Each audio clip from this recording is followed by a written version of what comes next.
Dios los bendiga, mis hermanos, la paz del Señor. Hoy 14 de abril del 2020. Bueno, mis hermanos, con toda honestidad quería hacer este video. Como siempre les digo, vamos a aprovechar la cuarentena referente a lo que es la hermenéutica. Pero bueno, gracias mis hermanos por las críticas constructivas, son críticas buenas. No solamente voy a hacer videos referente a los falsos mesiánicos, a los guionistas, también quiero hablar de otras sectas, sea de los adventistas, aunque están entreligados, sea también de los testigos de Jehová, en fin, todo lo que es doctrina bíblica y referente a lo que es en el área de la hermenéutica. Quiero enseñarles esta noche varios puntos, que es crítica textual, que es hermenéutica bíblica, ya que hay varios tipos de hermenéutica, que es exegesis, que es eixigesis, que es tipos, antitipos, símbolos, perteneciente a lo que es la gramática, que es también antítesis. Todo esto pertenece a la hermenéutica bíblica, que es un contexto, que es metodología bíblica. Creo que puede ser que me alargue si doy un poco de ejemplos, lo cual es necesario dar los ejemplos para que la gente se vaya adaptando, ya que puede ser que haya algunos hermanos que tal vez no conozcan mucha de hermenéutica. Están los dos hermanos, los dos tipos de hermanos, los que tal vez no saben qué es un tipo, y por eso en el anterior video, cuando hablé mucho de tipo, pudo ser que algunas personas desconocen esta área.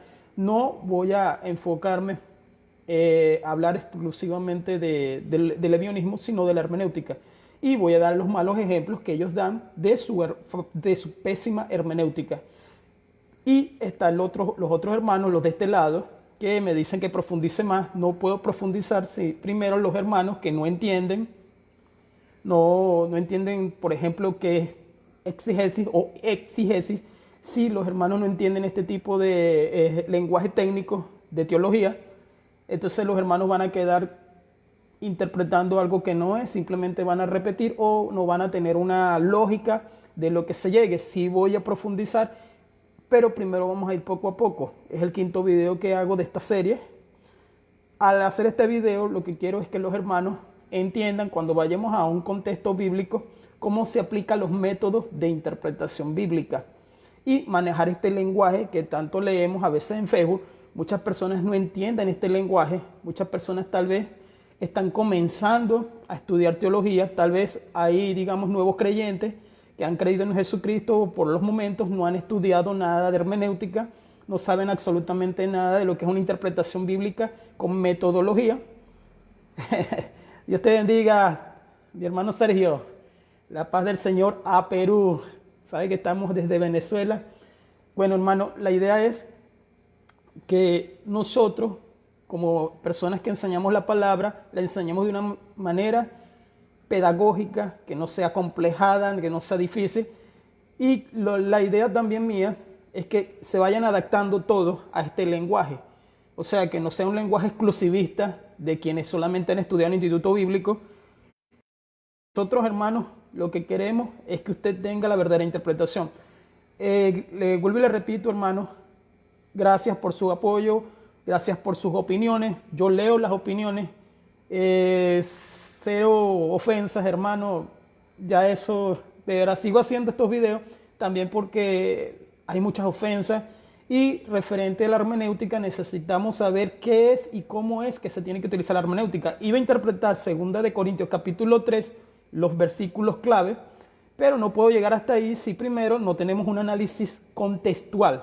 Primero, y comienzo, voy a tratar de no absorber tanto tiempo, pero bueno, gloria a Dios. Primero se hace una introducción, como la que acabo de hacer, para hacer un bosquejo, ¿verdad? Si vamos a lo que es el área de homilética. Si vamos, Dios te bendiga, hermano Payán, desde Dominicana, ¿verdad? Si vamos al área de un bosquejo, de una enseñanza bíblica, primero comenzamos con una introducción, ¿verdad? La introducción puede llevar 5 minutos, que es lo que trato de hacer, 5 minutos de introducción. ¿Qué se va a enseñar hoy? Como ya lo expliqué en la introducción, son conceptos para llevar a una verdadera hermenéutica cristiana y bíblica. Y vemos algunas cosas que no nos permite llegar a un verdadero análisis de hermenéutica. Comenzamos. ¿Qué es crítica textual? es la rama científica o la ciencia que estudia los manuscritos, o sea, los manuscritos de la Biblia, los códices en su lenguaje original. Estas es llevado por la erudición del griego, del arameo o del hebreo. Son académicos. La crítica textual son los que estudian estos paralelos, los que Dios te bendiga, mi hermano Payán, los que estudian todo referente a lo que es los manuscritos, los códices, y nos ayudan. Les voy a dar un ejemplo, como ya había dicho, Marcos capítulo 16, por ejemplo, yo nunca debatiría Marcos capítulo 16, el último versículo, ya que hay en la crítica textual mucha discusión respectivamente, si desde el versículo 9 de Marcos capítulo 16 al versículo 16, estos versículos pertenecen a los códices más antiguos, sea del siglo 3, estoy hablando del Nuevo Testamento, del griego, del siglo 4, y hay esa discusión de que fueron añadidos. Un texto espurio.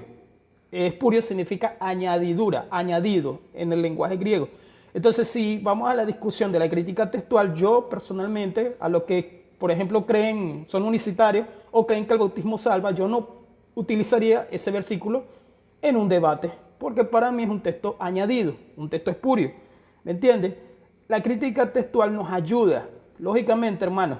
Ya cuando se habla de crítica textual, tenemos que hablar con los académicos, un buen comentario, un buen diccionario, que nos ayude, que nos lleve a lo que es el texto, una buena versión. Yo utilizo mayormente la versión textual, que algunos no la utilizan, dicen que es hecho por los pentecostales, etc.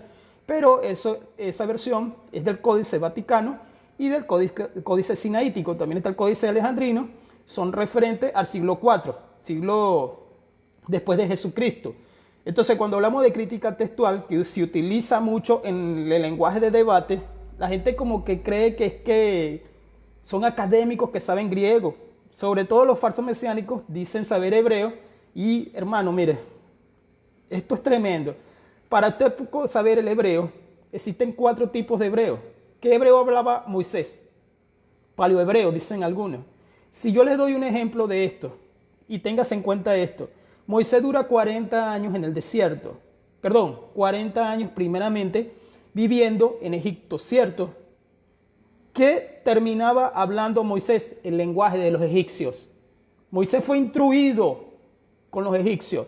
Fue un hombre instruido en todo lo que eran los egipcios. ¿Qué lenguaje hablaba Moisés? Dura 40 años en el desierto, como usted sabe, ya a los 80 años fue que fue llamado al ministerio. Entonces, alguien va a decir que en Génesis se hablaba hebreo. No. Cuando alguien utiliza este argumento tonto, lo primero que nos viene a la mente es Abraham. Abraham era caldeo.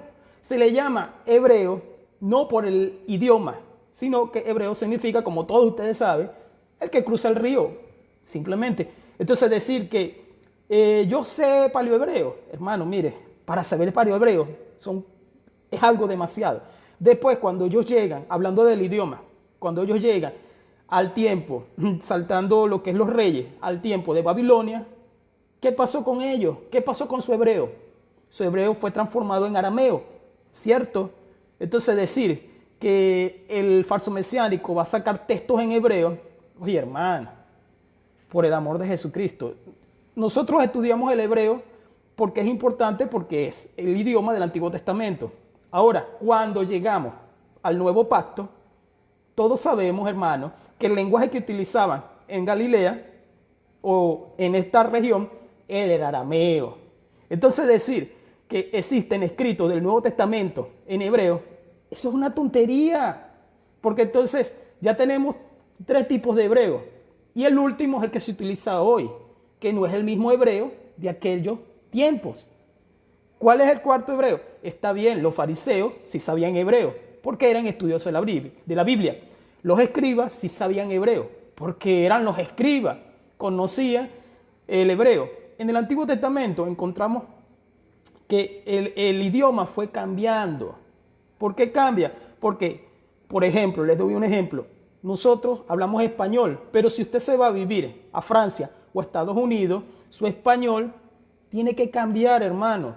Lógicamente, su español no va a ser el mismo, porque usted tiene que escuchar otro idioma y lo tiene que ir aprendiendo. Eso fue lo que pasó con Daniel. O alguien me va a decir que Daniel, en esos 80 o 90 años que vivió en Babilonia, porque Daniel salió de, de Israel como a los 12, 13 años.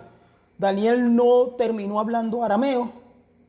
Si el mismo libro de Daniel tiene algunas partes escritas en arameo.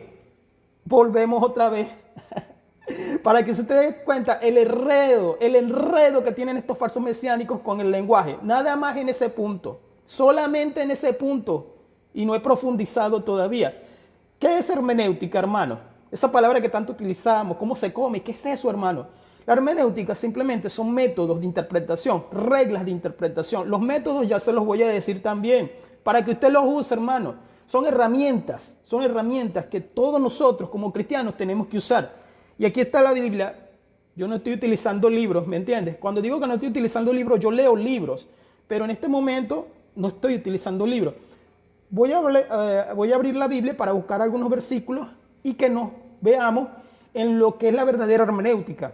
Cuando hay reglas de interpretación, cuando usted va a un debate, obligadamente la persona tiene que tener esas reglas de interpretación, porque entonces se hace un debate subjetivo o dogmático, o sea, un debate religioso, un debate que no tiene nada que ver con las reglas de interpretación. Hermano, pero si yo no quiero utilizar reglas de interpretación, esto sucede mayormente con las personas que dicen que la hermenéutica, esto pasa, hermano, pasa con, por ejemplo, con los solo Jesús. Ellos utilizan que la palabra Hermes de hermenéutica viene del mensajero de allá de la mitología, que era el mensajero que representaba, bueno, está bien. En la mitología, sí, está bien, estaba Hermes. Y de ahí proviene etimológicamente la palabra hermenéutica. Pero la hermenéutica es básica, es fuerte para nuestra interpretación.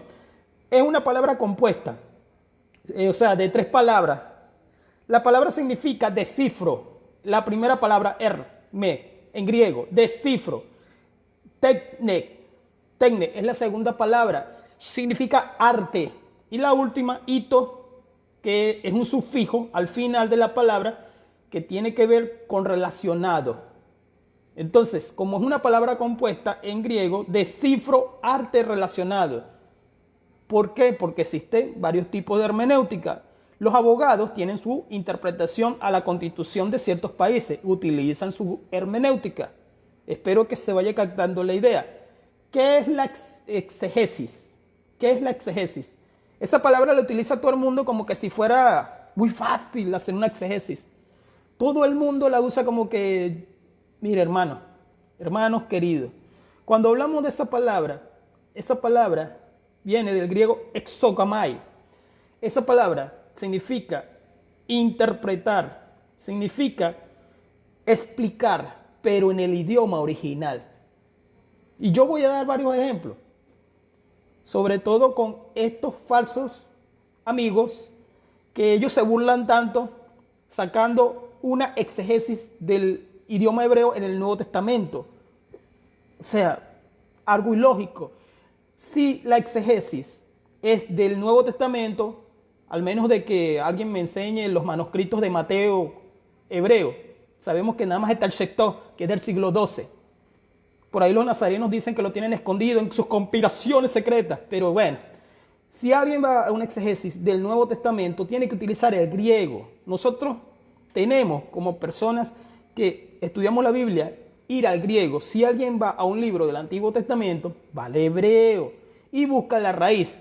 Ahora, muchas personas utilizan esa palabra como que si fuera algo muy sencillo, como que si usted llega y aquí la exegesis de tal texto.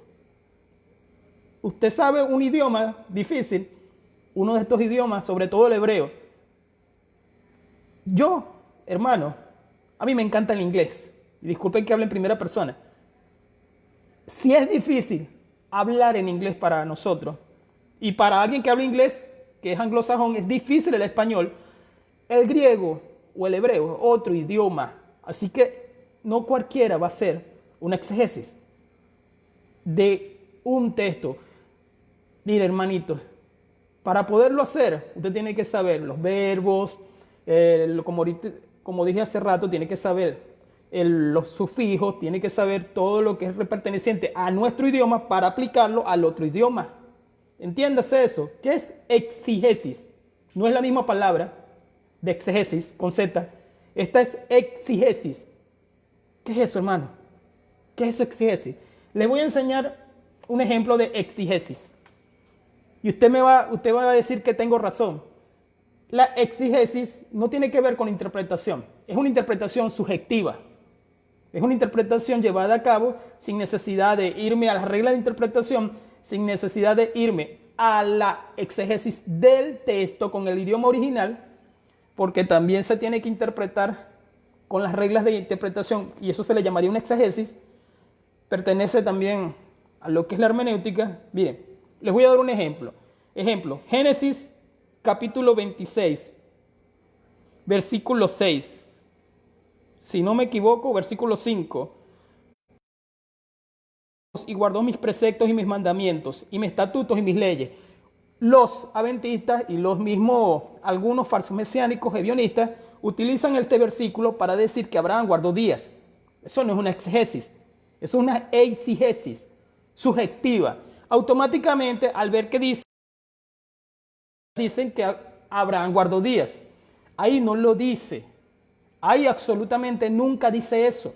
Simplemente están utilizando una argumentación subjetiva, de emoción. Tiene que ver con sus emociones de acuerdo a su dogmatismo. Y ellos utilizan, bajo su falsa hermenéutica, este texto para decir que Abraham guardó días. Eso es tonto, porque ahí no lo dice. Si alguien es serio, automáticamente me va a decir, no, yo no utilizo ese texto. Debería ser de esa manera. ¿Me entiendes? Eso es cuando habla de mandamientos y de preceptos. Y hasta la palabra ley. Todavía las leyes mosaicas no estaban hechas. No había ni nacido Moisés. Disculpen. Entonces, eso se le llama eisegesis. Es un lenguaje técnico para estas interpretaciones emocionales. No, aquí dice que Abraham guardó días. No, ahí no lo dice. Es una exegesis. Eso no es exegética. Si alguien va a interpretar bajo exegética, tiene que utilizar el versículo y decirme si aquí dice, por ejemplo, la palabra Shabbat en hebreo. ¿Me entiendes? Que es la que se utiliza para el guardar días. Pero eso no lo dice. Seguimos, hermano. La palabra tipos que yo utilicé en el anterior video. La palabra tipos. Y existe también los antitipos. Esa palabra tipo, porque una hermana, ¿verdad? Me preguntó, hermano, pero tienes que explicar qué es tipos. Tiene razón. La hermana me dijo que tenía que explicar eso. Mire, la hermenéutica utiliza en sus reglas de interpretación, para nosotros poder interpretar la Biblia, existen muchas figuras retóricas. Por ejemplo, el símil es una figura retórica. El símil, les doy un ejemplo, cuando Jesucristo dice yo soy la puerta, es una comparación que él está haciendo que él es una puerta, pero lógicamente él no es una puerta, eso es un símil. Cuando hablamos de tipo, existen varios tipos en sí de la palabra. Les voy a dar un ejemplo. Tipo de Jesucristo. Está el tipo de una cosa, está el tipo de una persona. Dios te bendiga, mi hermano pastor. Y está el tipo de lo que es una institución. El sábado es un tipo de Jesucristo, que mucha gente me dice que no. Tipo de Jesucristo, Adán. Romanos capítulo 5. Déjenme buscarlo aquí en la Biblia. Romanos capítulo 5, versículo 14. 5:14, si no me equivoco, cuando habla de Adán, Jesucristo. 5:14. Mano, existen varios tipos. Cuando utilizamos esta palabra tipo, estoy hablando ahora de una persona, ¿verdad? Mira, dice el versículo, no obstante, reinó la muerte desde hasta Moisés. Aún los que no pecaron a la manera de transgresión de Adán, el cual es figura de lo que había de venir. Es un tipo. Adán fue un tipo de Jesucristo. Otro versículo. Por ejemplo, tipo de Jesucristo, cuando él dice la luz, que él es la luz. En el Antiguo Testamento, se utilizaban vela en el candelero, ¿no? Eran para alumbrar el tabernáculo. Él dice, yo soy la luz. Eso es un tipo. El tabernáculo fue un tipo. Otro tipo, el maná. El maná en el desierto fue un tipo de Jesucristo. Cuando el Señor dice, yo soy el pan, estaba hablando del maná. Ustedes tuvieron el pan, pero igual fracasaron. Esto duele bastante cuando uno habla con ellos, con los ebionistas, les duele. Les duele, hermano, cuando uno les dice este tipo de cosas y no lo entiende, porque su capacidad quedó en los tipos de atrás, de la sombra. Si el tipo representaba a Jesucristo, lógicamente llega un momento en que se refleja en la Biblia que es un tipo. Otro tipo, Hebreos capítulo 10:1. Nosotros lo hemos leído, pero es un tipo también. Y el mismo versículo lo da a entender. 10:1 de Hebreos dice, porque la ley, teniendo la sombra de los bienes venideros, presentaba no la representación misma de las cosas. Nunca pudo, por los mismos sacrificios que se ofrecen continuamente cada año, hacer perfecto a los que se acercaban. Era un tipo, el Cordero, un tipo de Jesucristo. Esos tipos, todo eso eran tipos. Entonces, ¿qué es un tipo? Es un símbolo especial. Ya también voy a explicar qué es símbolo. Es un símbolo especial que representa una cosa, que representa una profecía cumplida, escúchese bien, en Jesucristo. Tipos. Existe el antitipo. El anti es como el anticristo. Anti es lo contrario. Es la oposición. Es lo que contradice. Antitipo. Le digo un antitipo. Yo siempre lo nombro, pero la gente no lo capta. Un antitipo. Capítulo 12 de Apocalipsis, la mujer. Capítulo 17 de Apocalipsis, la mujer sentada, la bestia. ¿Cuál es el antitipo? La mujer del capítulo 12 es la representación de la iglesia completa en toda la historia, desde Génesis hasta nuestra era. El antitipo en el capítulo 17 es la mujer contraria a la iglesia. Eso es un antitipo, simbólicamente. Hermano, ¿pero qué es simbólico? ¿Cuándo? Porque llegaría la pregunta que alguien me diría, ¿cuándo yo sé cuándo es algo simbólico? Bueno, ¿es metafórico? ¿O es una parábola? ¿O es una alegoría? Todo esto es metáfora. Yo no puedo agarrar y decir que es literal cuando es una parábola, o cuando es una alegoría, o cuando es una metáfora. Existen varios tipos, como ya les dije. ¿Qué es símbolo? El fuego es símbolo en la Biblia. Yo no estoy hablando de fuego que quema, cuando se utiliza la palabra fuego, cuando se utiliza la palabra agua. Vamos a buscar en la Biblia. Vamos a buscar en la Biblia cuando, por ejemplo, se utiliza la palabra símbolo de algo. En Efesios, en 1 Pedro, capítulo, déjenme buscarlo rápido a la mente, 1:7. Tenemos 1 Pedro 1:7. Dice, para que la prueba de vuestra fe, mucha más preciosa que el oro, el cual perece, aunque se prueba con fuego, se halle que resuelta en alabanza, gloria y honra en la revelación de Jesucristo. La prueba de vuestra fe por oro es presentada como oro, es pasada por fuego, pero no estamos hablando de que es algo que quema. Sabemos que no estamos hablando de eso, sino de las pruebas, de los problemas, de las luchas, etcétera, etcétera, etcétera. Es representado, es símbolo de nuestra prueba como fuego. En Efesios capítulo 5:26 dice, para santificar, habiendo purificado con el lavamiento del agua por la palabra. Agua es representación de símbolo. Muchas veces utilizan la palabra agua para decir que automáticamente es bautismo. A veces no.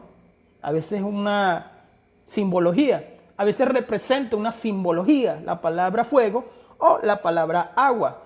Téngase en cuenta, hermano. Téngase en cuenta todo este tipo de cosas. ¿Por qué decir todo esto?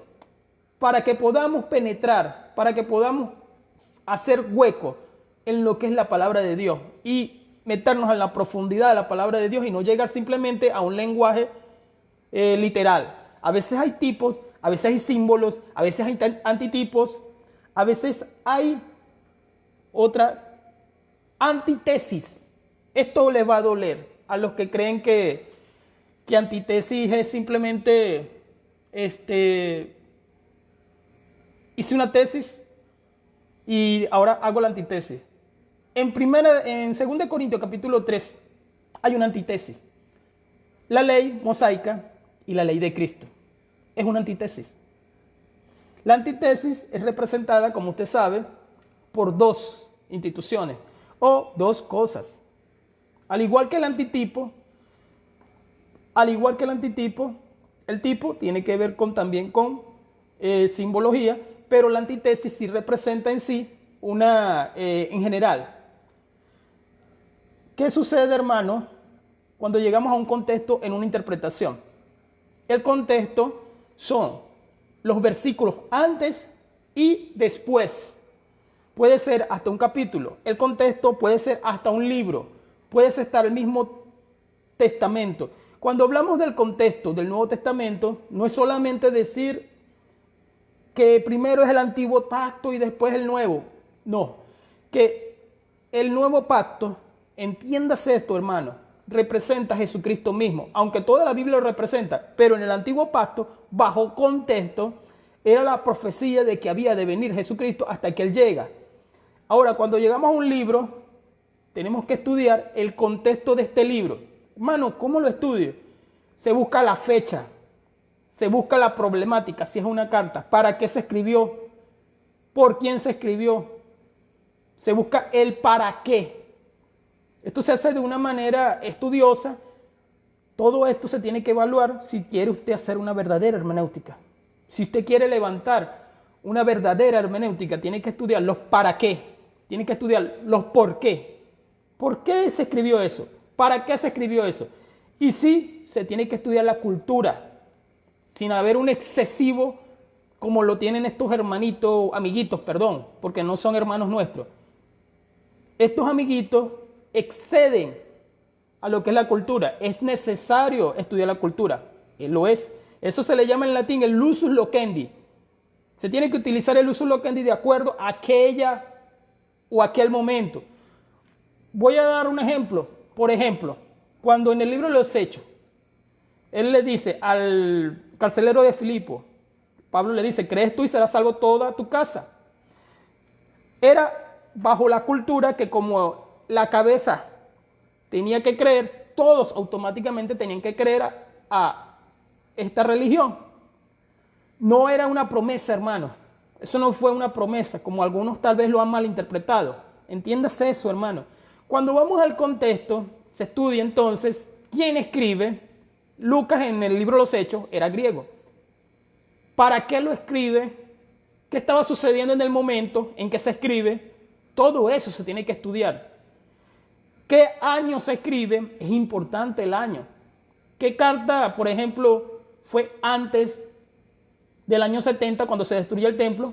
Que eso yo lo repetí varias veces y al parecer los amiguitos no entienden, los falsomesiánicos no entienden esto, que el año 70 fue un suceso importante porque se destruye todo este aparataje del sacrificio y todas estas cosas, y repetir 1000 veces de que si buscamos el contexto, vamos a sacar la problemática de cierta carta. Yo voy a dar un ejemplo de esto, para que ustedes se den cuenta. Y ustedes mismos me van a decir, hermano, estás equivocado o no tienes la razón. Un ejemplo del contexto y de los para qué y de la misma hermenéutica. Voy a Marcos capítulo 2, uno de los evangelios sinópticos, ¿verdad? Eso también está en Mateo. En Mateo también nos ayuda. Pero vamos a sacarle el contexto a esto. Vamos a hacer una pequeña... Yo lo hice en un video, pero vamos a hacerlo aquí. En el versículo 27 se utiliza este versículo como armamento, como caballito de guerra. Fíjense que siempre son textos aislados, primeramente. ¿Qué es un texto aislado? Un texto aislado es agarrar el texto y ponerlo como caballito de guerra. Aquí tienes el texto. Ok, pero vamos a utilizar el contexto y vamos a sacarle la hermenéutica. Si vamos al contexto de Marcos capítulo 2, leo el versículo aislado.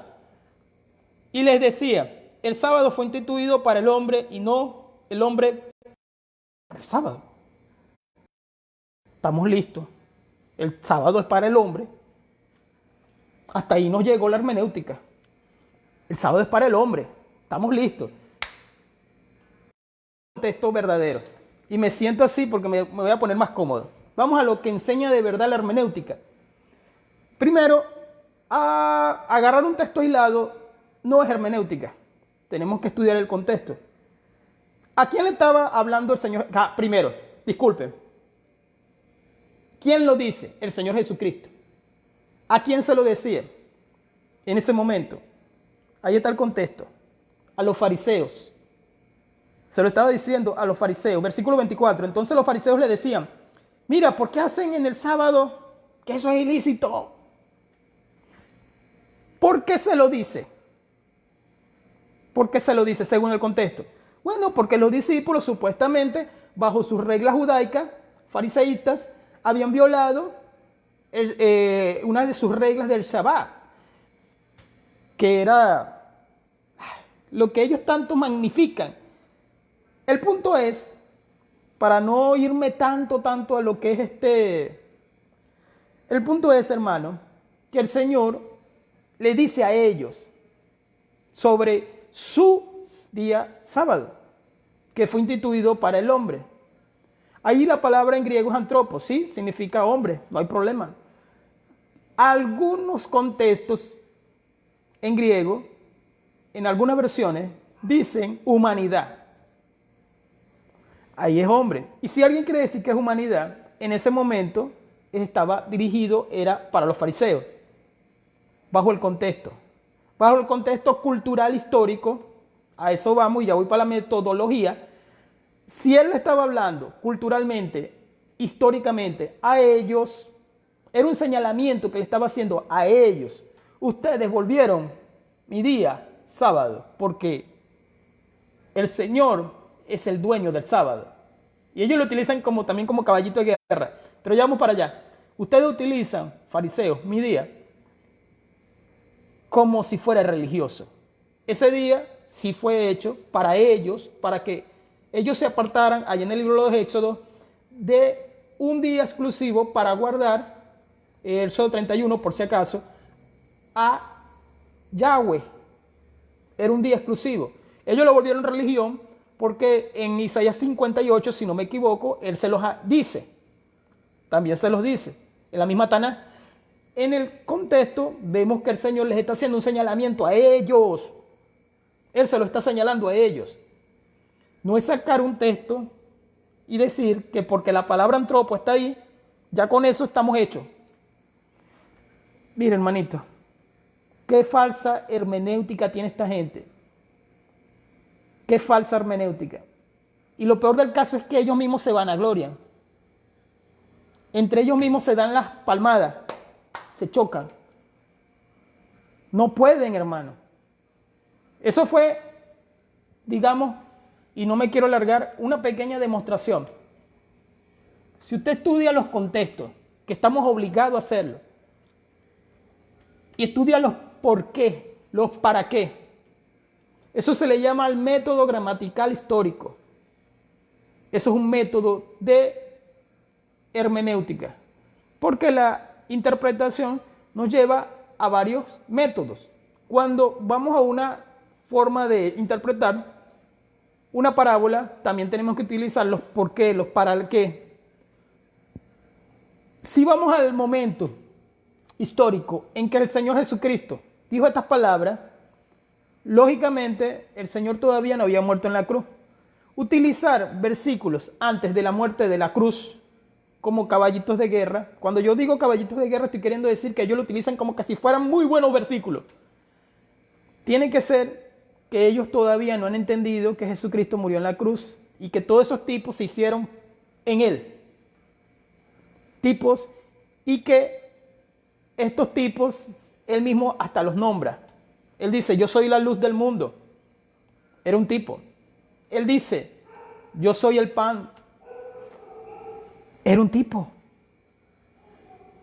Cuando yo digo, hermano, que el tipo fue reflejado en él mismo, volvemos al tema de Colosenses, que ya no tiene por qué yo regresar al tema.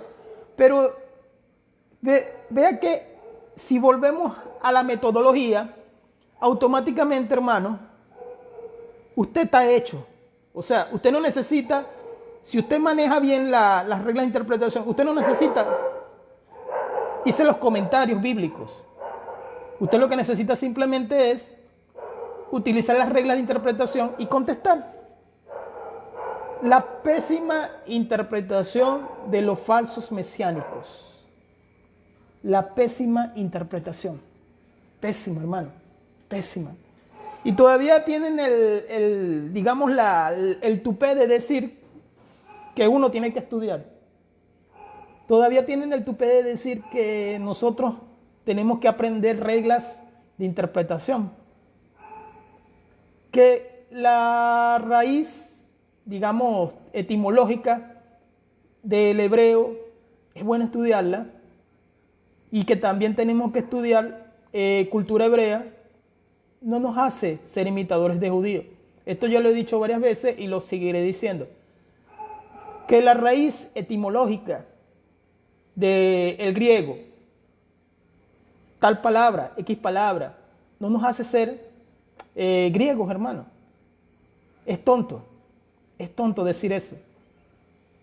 Solamente queda las ofensas, solamente queda los berrinches, solamente queda digamos, la falta de ética. Y me disculpan, lo que pasa es que están ladrando mis perros. No sé qué está pasando por ahí. Pero creo que, hermano, tenemos suficiente. Si me faltó algo en Marcos capítulo 2, se lo dejo a ustedes de tarea. No voy a darle la interpretación completa. Simplemente di algo superficial.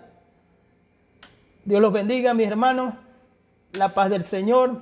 La falsa interpretación que tienen esta secta, no solamente los falsos mesiánicos, sino también, por ejemplo, los testigos de Jehová con Juan 1:1. Ahí usted tiene mucha tela que cortar. Dios bendiga a mis hermanos en Dominicana, en Perú, Honduras, El Salvador, México, Paraguay, Uruguay, España. La paz del Señor para todos. Hasta aquí lo dejo, mi hermano. Y Dios bendiga a Venezuela. Amén.